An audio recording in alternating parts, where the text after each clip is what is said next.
ಎಲ್ಲರಿಗೂ praise the lord. ಈ ವಿಡಿಯೋವನ್ನು ವೀಕ್ಷಿಸುವಂಥ ಎಲ್ಲ ಸಹೋದರ ಸಹೋದರಿಯರಿಗೆ ಯೇಸು ಕ್ರಿಸ್ತನ ನಾಮದಲ್ಲಿ ನಿಮ್ಮೆಲ್ಲರಿಗೂ ವಂದನೆಗಳು. ದೇವರ ನಾಮಕ್ಕೆ ಸ್ತೋತ್ರವಾಗಲಿ. ಪ್ರಿಯ ಸಹೋದರ ಸಹೋದರಿಯರೇ, 2 ತಿಮೋತಿ 4ನೇ ಅಧ್ಯಾಯ 2ನೇ ವಚನದಲ್ಲಿ ಬರೆದಿರುವ ಪ್ರಕಾರ, ದೇವರ ವಾಕ್ಯವನ್ನು ಸಾರು, ಅನುಕೂಲವಾದ ಕಾಲದಲ್ಲಿಯೂ ಅನುಕೂಲವಿಲ್ಲದ ಕಾಲದಲ್ಲಿಯೂ ಅದರಲ್ಲಿ ಆಸಕ್ತವಾಗಿರು. ಪೂರ್ಣ ದೀರ್ಘ ಶಾಂತಿಯಿಂದ ಉಪದೇಶಿಸುತ್ತಾ ಖಂಡಿಸು, ಗದರಿಸು, ಎಚ್ಚರಿಸು. ಈ ವಾಕ್ಯದ ಪ್ರಕಾರ ನಮ್ಮ ಸಭೆಯ ಯವನಸ್ಥರು ಮತ್ತು ಸಹೋದರರಾದ brother Joel, brother James, brother Abhishek ಮತ್ತು ಬ್ರದರ್ ವಿಲ್ಸನ್ ಅವರು ಭಾಲ್ಕಿ ತಾಲೂಕಿನ ಕಮಲ್ ನಗರ್ ಎಂಬ ಊರಿಗೆ ಹೋಗಿ ಸುವಾರ್ತೆಯನ್ನು ಸಾರಿದರು ಮತ್ತು ಅನೇಕ ಬಿಡುಗಡೆ ಕಾರ್ಯಗಳು ಅವರ ಮೂಲಕ ನಡೆಯಿತು. ಆ ಊರಿನಲ್ಲಿ ಯಾವ ರೀತಿಯಾಗಿ ಸುವಾರ್ತೆ ಮತ್ತು ಬಿಡುಗಡೆ ಕೂಟ ಜರುಗಿತೆ ಎಂಬುದಾಗಿ ಸ್ವಲ್ಪ ನಿಮಿಷಗಳ ಕಾಲ ನೋಡಿಕೊಳ್ಳೋಣ.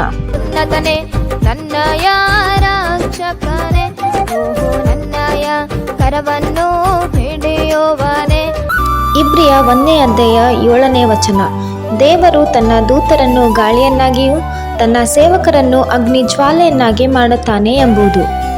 ರಾಜಾದಿರಾಜನು ನನ್ನ ದೇವರು, ಯೆಹೋವ ಈರೇ ಒದಗಿಸುವನು.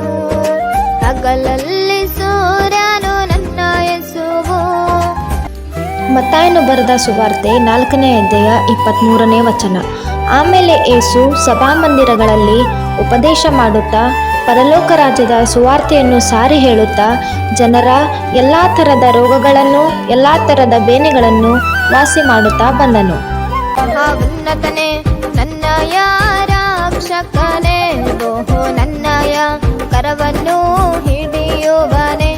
ಆಹಾ ಉನ್ನತನೇ ನನ್ನಯ ರಕ್ಷಕನೇ, ನನ್ನಯ ಕರವನ್ನು ಹಿಡಿಯುವನೇ. ಆಹಾ ಉನ್ನತನೇ ನನ್ನಯ ರಕ್ಷಕನೇ, ನನ್ನಯ ಕರವನ್ನು ಹಿಡಿಯುವನೇ. ಆಹಾ ಉನ್ನತನೇ ನನ್ನಯ ರಕ್ಷಕನೇ, ನನ್ನಯ ಕರವನ್ನು ಹಿಡಿಯುವನೇ. ಈ ವಿಡಿಯೋವನ್ನು ಕೊನೆವರೆಗೆ ನೋಡಿದ್ದಕ್ಕೆ ಧನ್ಯವಾದಗಳು. ಮತ್ತೆ ಸೇವೆ ಮಾಡುವಂತಹ ಸಹೋದರರಿಗೋಸ್ಕರ ನಮ್ಮ ದೈನಂದಿನ ಪ್ರಾರ್ಥನೆಯಲ್ಲಿ ಜ್ಞಾಪಕ ಮಾಡಿಕೊಂಡು ಅವರಿಗೋಸ್ಕರ ಪ್ರಾರ್ಥನೆಯನ್ನು ಮಾಡೋಣ. ಎಲ್ಲರಿಗೂ ಧನ್ಯವಾದಗಳು. ದೇವರ ನಾಮಕ್ಕೆ ಸ್ತೋತ್ರ. ಆಮೇನ್.